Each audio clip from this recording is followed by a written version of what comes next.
Vamos a abrir nuestra Biblia, hermanos, y vamos a ir al Evangelio, Santo Evangelio según Juan. Vamos a leer del capítulo 2, el versículo 1 en adelante. Si lo tenemos, lo vamos a leer en el nombre del Padre, del Hijo y del Espíritu Santo. Y la palabra de Dios dice así: al tercer día se hicieron unas bodas en Caná de Galilea, y estaba allí la madre de Jesús, y fueron también invitados a la boda Jesús y sus discípulos. Y faltando el vino, la madre de Jesús le dijo: no tienen vino. Jesús le dijo: ¿qué tienes conmigo, mujer? Aún no ha venido mi hora. Su madre dijo a los que servían: haced todo lo que os dijere. Y estaban allí 6 tinajas de piedra para agua, conforme al rito de la purificación de los judíos, en cada una de las cuales cabían 2 o 3 cántaros. Jesús les dijo: llenad estas tinajas de agua. Y las llenaron hasta arriba. Entonces les dijo: sacad ahora y llevadlo al maestresala. Y se lo llevaron. Cuando el maestresala probó el agua hecha vino, sin saber él de dónde era,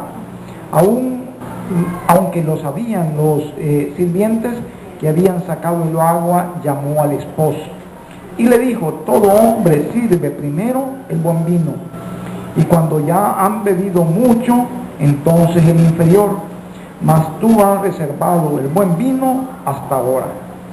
Este principio de señales hizo Jesús en Caná de Galilea, y manifestó su gloria, y sus discípulos creyeron en él.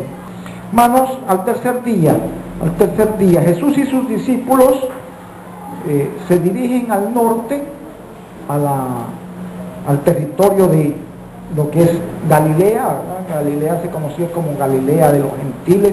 Ir al norte era ir a una zona verdaderamente difícil para los judíos, ¿verdad?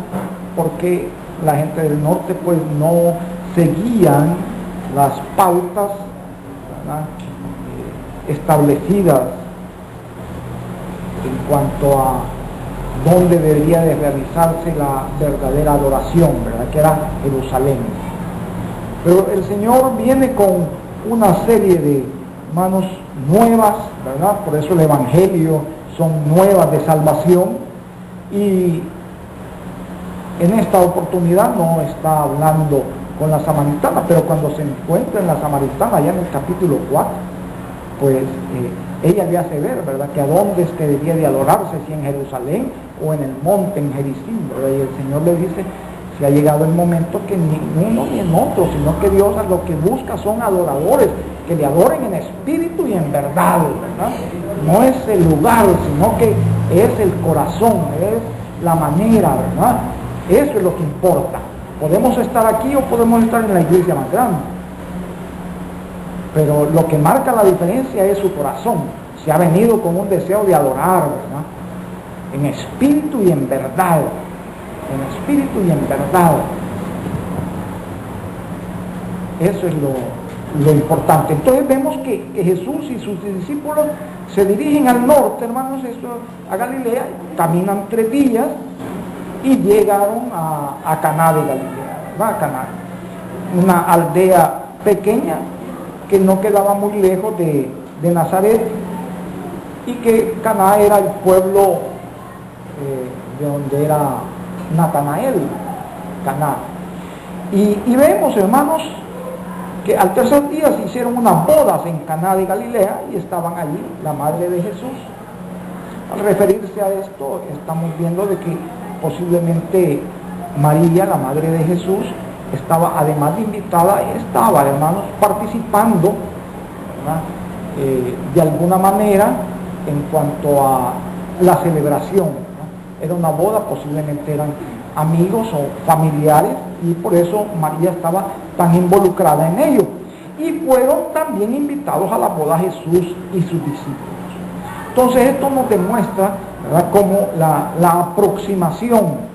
Veíamos en este capítulo, decíamos en el capítulo 1 y en el capítulo 2 de Juan, pues son los primeros eventos en la vida de Jesús, ¿no? Es allí donde, hermanos, es bautizado, ¿no? Es allí donde también reúne al primer grupo de discípulos, y aquí vemos a Jesús haciendo el primer milagro, ¿no? Y lo hace precisamente en esta boda en Caná de Galilea.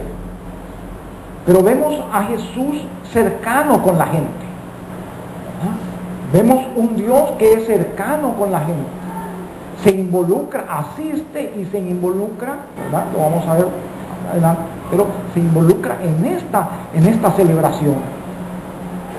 A veces nosotros pensamos que hay ciertas cosas que hacemos que el Señor no está, hermanos, involucrado.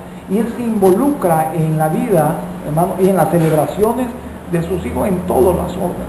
O sea, si usted celebra un año de vida, 2 años, o sea, celebra la edad, el cumpleaños de uno de sus hijos, el Señor quiere estar ahí. Amén. Porque el Señor quiere ser parte activa, hermano. Celebra su aniversario de boda. Con la hermana Marlene celebramos el 30 de diciembre. ¿Cuántos años? 28 años. Gracias, hermanos.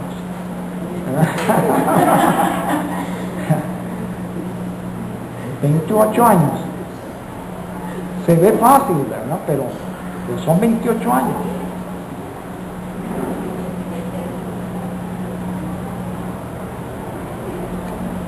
Estamos. Tengo un sobrino que estaba cumpliendo dice, me contaba el papá que estaba cumpliendo, celebró que los 20 años de boda, ¿verdad? Y entonces cuando estaba en la celebración, les dijo a sus amigos, ahí, dio el micrófono, le habló, y les dijo que cuando él andaba pretendiendo a su esposa, y después de un tiempo, ¿no?, el papá lo llamó y le dijo, ¿verdad?, o te casás con Bebe, o 20 años de cárcel. Precisamente dijo, si yo no me hubiera casado con Bebe, hoy estaría yo saliendo de la cárcel, pero estaría libre, ¿verdad? Estaría libre hoy. Estoy los mismos 20 años, pero mire, sigo en esto, sigo en este yugo, ¿verdad? Entonces el Señor, hermanos, nos muestra ese interés que tiene Él en todos los aspectos de nuestra vida.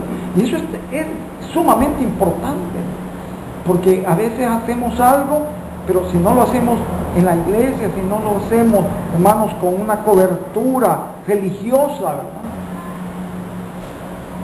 entonces pensamos que el Señor no está. Y el Señor lo que tiene con nosotros es una relación, hermano, una relación de vida. Amén. Es una relación de vida. Por lo tanto, todo lo que hagamos, el Señor participa de eso que hacemos. Vamos a trabajar, pues el Señor va con nosotros a trabajar.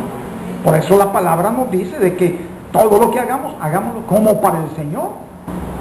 Y por eso es que el Hijo de Dios no necesita que haya un supervisor viéndolo. ¿Por qué? Porque si el Hijo de Dios está trabajando como para el Señor, no le interesa si lo están viendo o no lo están viendo, si lo están supervisando o no lo están supervisando. Porque sabe que lo mejor de Él lo tiene que hacer, porque eso es para el Señor. Pero en el hogar, es lo mismo. El Señor quiere ser parte de nuestro hogar. Quiere ser parte de nuestra familia.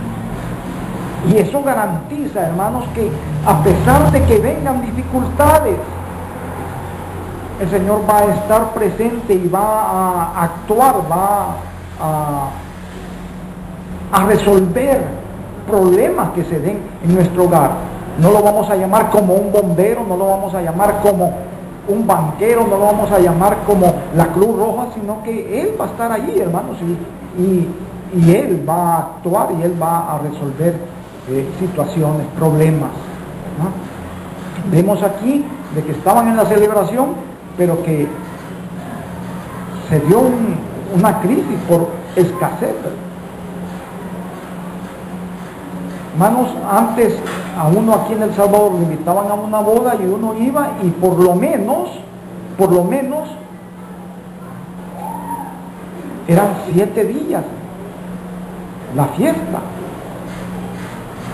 Y ahí precisamente donde hacían el baile, ahí donde después levantaban los parales para hacer la casa, porque ya estaba bien compactada, 7 días ahí saltando, bailoteando, ¿verdad? O sea, las celebraciones se medían porque usted se gastaba un par de zapatos en esa fiesta. Así era, un par de zapatos. En ese tiempo usted se casaba bien en San Miguel, por ejemplo. ¿Y cómo iba? En carretas. Estoy hablando de hace unos años, ¿verdad? No ayer, ¿verdad? No hace 10 años, sino que estoy hablando de, póngale, allá por 1930, 40, habían carros, no todo el mundo tenía carros. ¿Cómo caminaban? Carretas. ¿Cuántos días se tardaba de ir de aquí a San Miguel? No iba a llegar solo al matrimonio, se casaron y se regresaban, sino que participaba de la fiesta. Y aquí vemos a Jesús, hermanos, invitado a la fiesta. Y dice el versículo 3, y faltando el vino, la madre de Jesús le dijo, no tienen vino. ¿A quién recurrió María en ese momento? Aquel que podía resolver los problemas. No recurrió a nadie más. Me imagino que debe haber sido algo vergonzoso, ¿verdad? El que empezara la fiesta y se terminara uno de los elementos tan importantes como era el vino. El vino se tomaba como agua. Claro, a veces pensamos nosotros vino, una bebida embriagante. No creo que Jesús haya, hermanos, hecho el milagro de llenar esas 6 tinajas con vino que se embriagaran, ¿verdad? Porque la misma palabra de Dios, tanto en Proverbios como en Gálatas, nos dice que no nos embriaguemos con vino, lo cual nos genera una disolución, ¿verdad? O sea, la disolución viene porque se afecta, hermanos, los mecanismos de control que tiene el ser humano. Entonces, uno ya embriagado es muy propenso a eso, a disolverse, ¿verdad? La disolución viene de que va a hacer cosas, va a decir cosas que después se va a arrepentir, ¿verdad? Por ese estado. Pero vemos a Jesús en ese momento, y faltando el vino, dice, la madre de Jesús le dijo, no tienen vino. Jesús le dijo, ¿qué tienes conmigo, mujer? Aunque no ha venido mi hora. Aún no ha venido mi hora. O sea, es muy importante, hermanos, ver que Jesús, todo lo que hacía, lo hacía dentro de un plan, dentro de un proyecto, el proyecto de la salvación.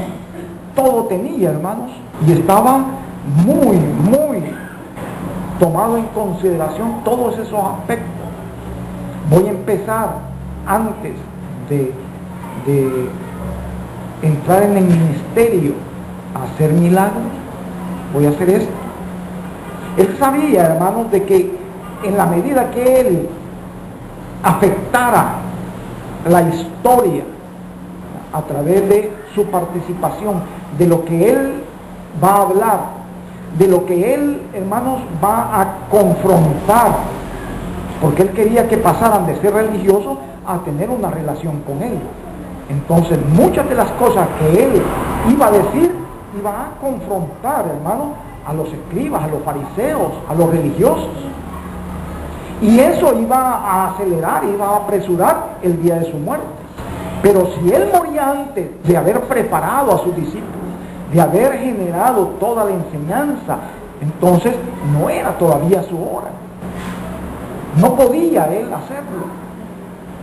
Y eso es lo que vemos en Juan, hermano, porque este milagro no aparece en los demás evangelios, porque está antes, hermano, de el ministerio, ¿verdad? Antes de haber salido él al ministerio. Entonces, cuando él habla, aún no ha venido mi hora, o sea, la hora en la cual él fuera a concretizar por qué vino él a la tierra, para salvar lo que se había perdido. A eso vino. A eso vino. Esa era su hora.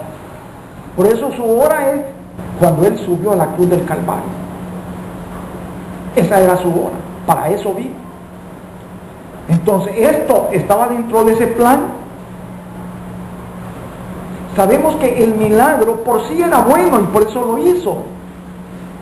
Pero no era su tiempo. Y vemos la manera como le habla a su madre. La manera como le habla es una manera normal, ¿verdad? Eso de decirle, ¿qué tienes conmigo, mujer?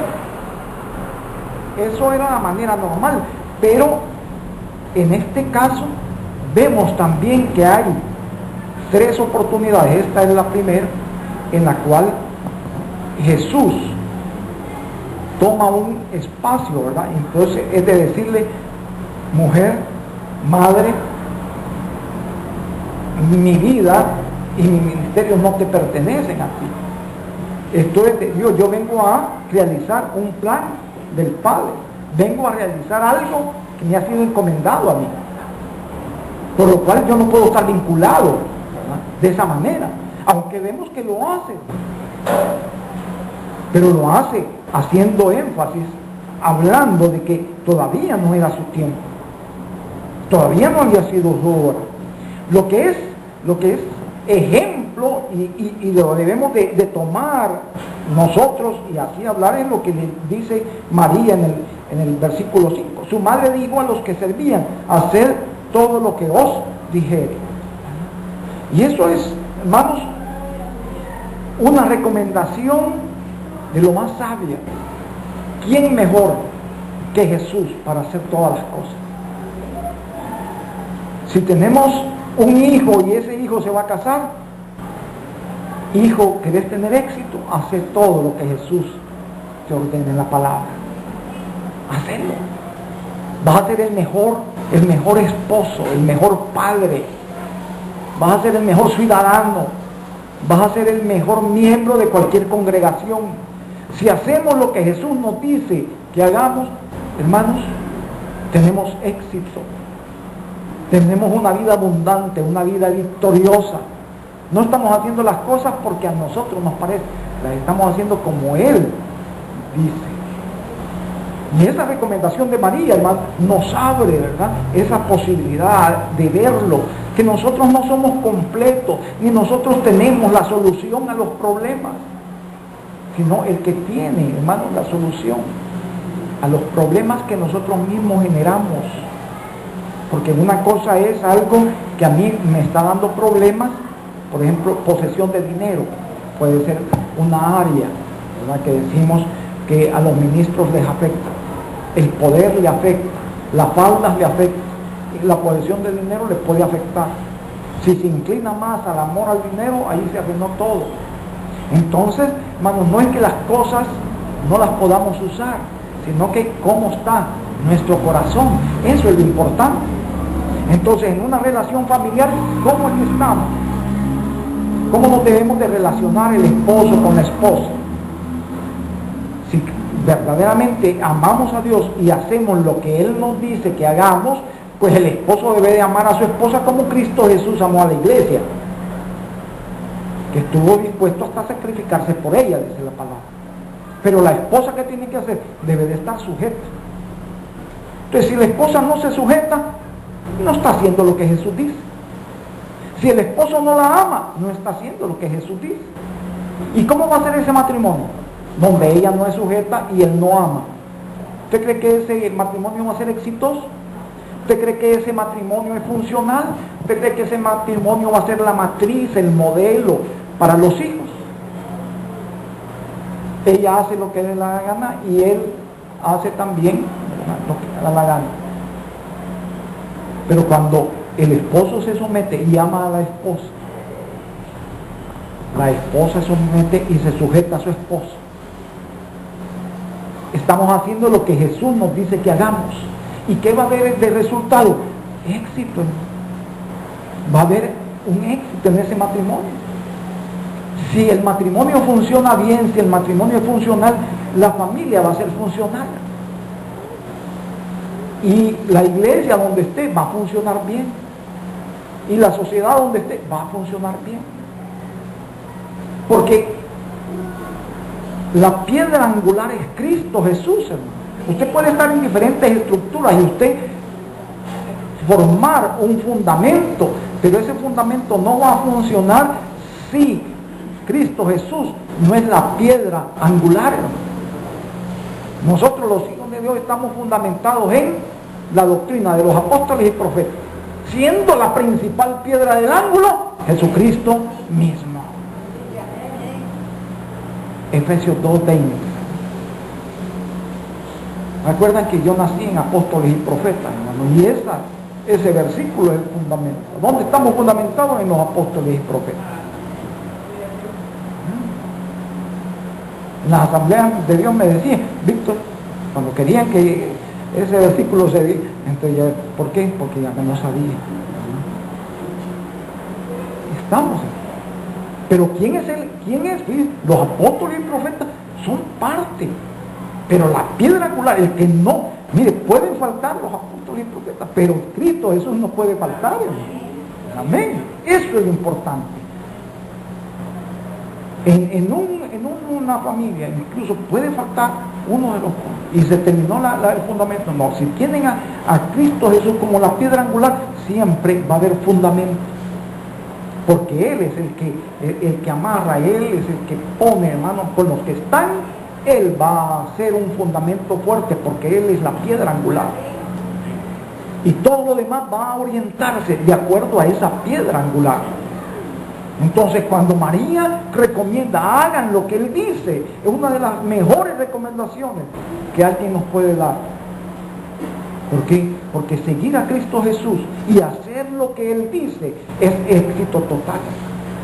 Usted nunca va a estar desenfocado, nunca va a estar desalineado, nunca sus pies van a estar fuera del camino que Cristo Jesús ha demarcado para que usted camine.